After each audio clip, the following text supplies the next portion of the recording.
सुखवा के उना हे यो पाहुना अब मिथिले में रहुना हे यो पाहुना अब मिथिले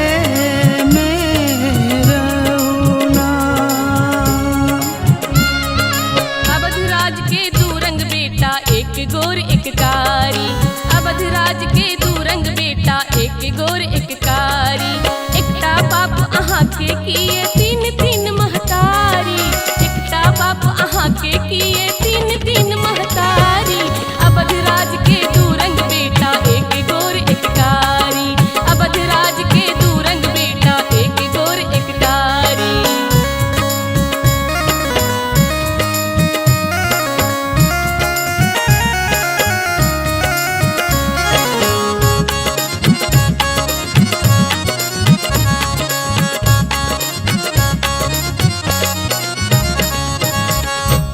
रोज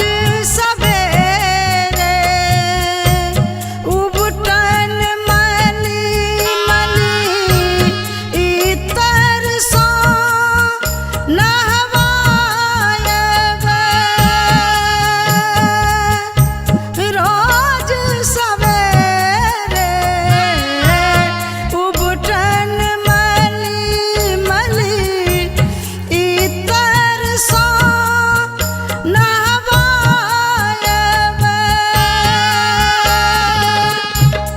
एक महीना के अंदर का रीसा गोर बनायब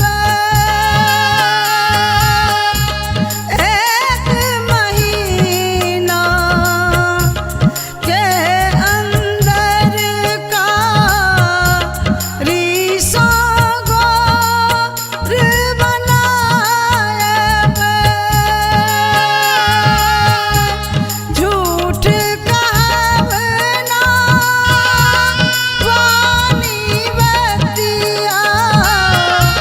झूठ कहवना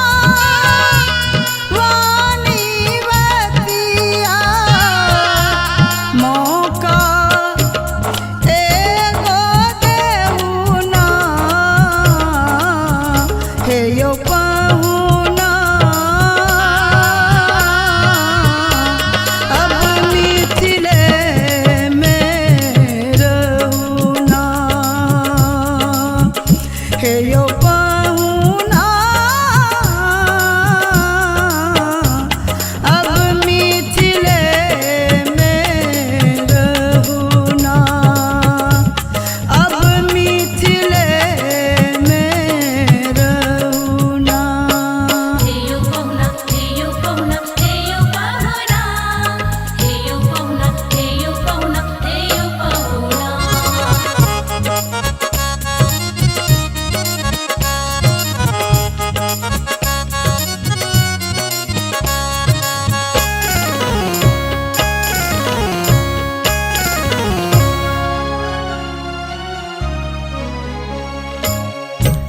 नीत नवीन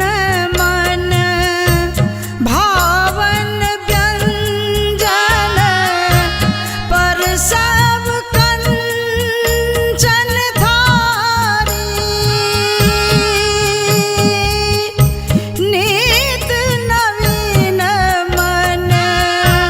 भावन व्यंजन पर सब कंचन थारी स्वाद भूख बरी जाय सुनी सारी सरहज की गारी स्वाद भूख बरी जाय सुनी सारी सरहज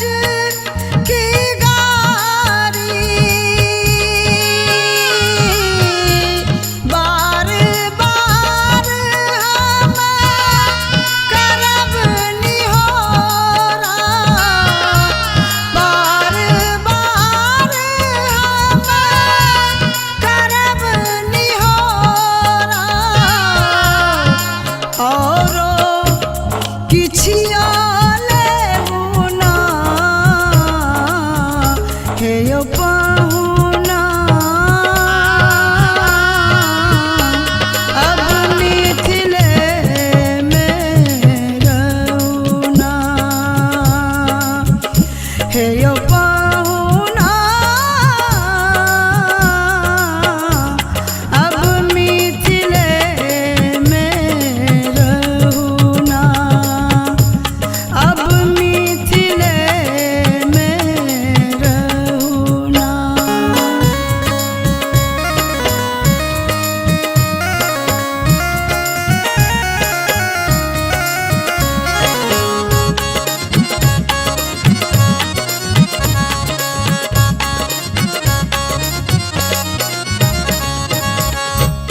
परम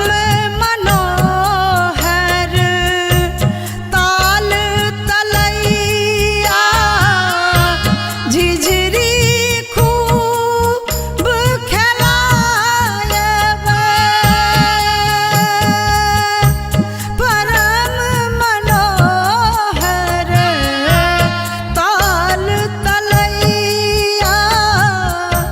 झिझरी खूब खेलायब सावन में कजरी गागा के झूला तो है झुलायब